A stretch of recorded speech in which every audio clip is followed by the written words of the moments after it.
গত ৩ বছরে রাজ্যে কত লোকের মৃত্যু হয়েছে? সরকারের একটি পোর্টাল বলছে 17,63,033 জন। আরেকটি সরকারি পোর্টালে সেই সংখ্যা 3,58,463। ক্যান্সারে নেই আর ভয়, NCRI হবে এর জয়। আপনাদের ভরসা নেতাজি সুভাষচন্দ্র বোস ক্যান্সার হসপিটাল। খোদ রাজ্য সরকারের 2 পোর্টালে মৃত্যু সংক্রান্ত তথ্যে আকাশ পাতাল ফারাক।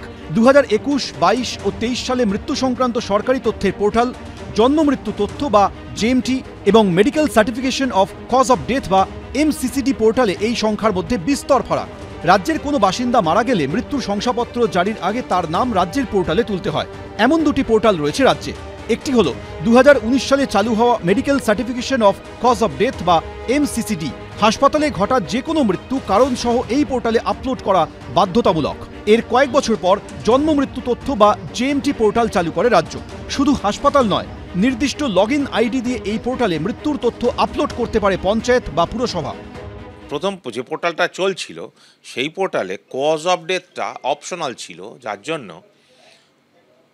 বিভিন্ন ইনস্টিটিউট ডেথটা রিপোর্ট করছে কিন্তু তার মৃত্যুর কারণটা কি না করলেও আপলোড হয়ে যাচ্ছিল, যার জন্য সরকারটাকে বন্ধ করে দিল। দিয়ে এই যে পোর্টালটা, এখানে মৃত্যুটাকে রেজিস্ট্রেশন করাতে গেলে রিজন অফ ডেথটা লেখা আছে, তো তার মানে ওটা কম্পালসারি ফিল্ড হয়ে গেছে।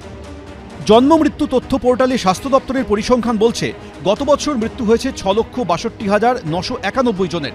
Medical certification of cause of death পোর্টালে 2023 সালে রাজ্যে মৃতের সংখ্যা 1,35,395 জন। রাজ্য সরকারের 2টি পোর্টালের তথ্যে মৃতের সংখ্যার ফারাক 5,27,596।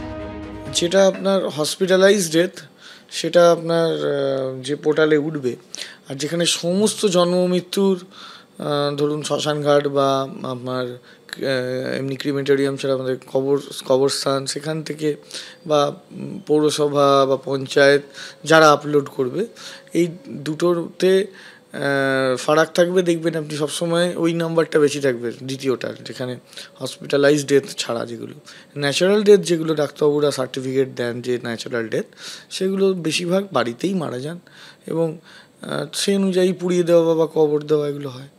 তো সেই জন্য আপনি সবসময় বেশি পাবেন সেই নাম্বারটা। স্বাস্থ্য দপ্তরের পরিসংখ্যান বলছে জন্ম মৃত্যু তথ্য পোর্টালে 2022 সালে মৃতের সংখ্যা 5,84,587 আর MCCD পোর্টালে এই সংখ্যা 1,838 জন। ফারাক 4,83,749। 2021 সালে 2 পোর্টালে মৃত্যুর সংক্রান্ত সরকারি তথ্যে ফারাক 3,93,225। জন্ম মৃত্যু তথ্য পোর্টালে ওই বছর মৃতের সংখ্যা 5,15,455 আর MCCD পোর্টালে এই সংখ্যা 1,22,230। মৃত্যু সংক্রান্ত সরকারি তথ্যের এই ফারাক সামনে আসতেই শুরু হয় হইচই। 2 সরকারি পোর্টালে একই বিষয়ে দুরকম তথ্য কি করে হলো? প্রতি মৃত্যুতে সরকার বলেছে সমব্যথী হিসাবে গরিব মানুষ, প্রান্তিক মানুষ, তারা প্রতি মৃত্যুতে 2,000 টাকা করে তারা পাবে। তাহলে সেই টাকা যাতে দিতে না হয় তার জন্য তথ্যগুলো কি আপলোডেড হতো না? তাহলে তো আমরা বলবো তথ্য গোপন করে সরকার টাকা বাঁচানোর চেষ্টা করেছে।